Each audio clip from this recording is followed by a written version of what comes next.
I mean, you hear about perfusionists, and it's a small but very critical part of our healthcare service. I mean, this is 25 people involved in our healthcare service who do vital work, and they're not being respected in their pay.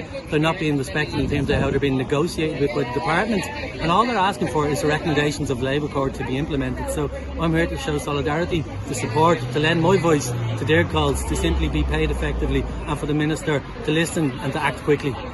They're saying that a large amount of money is being spent on locum services because people have left public hospitals to work in private hospitals because they have implemented the matched pay scale. Do you think that's a matter of concern in terms of how much the HSE has paid for locums to come in and do this work? It's a matter of concern, but it's also the HSE once again being wasteful with public money.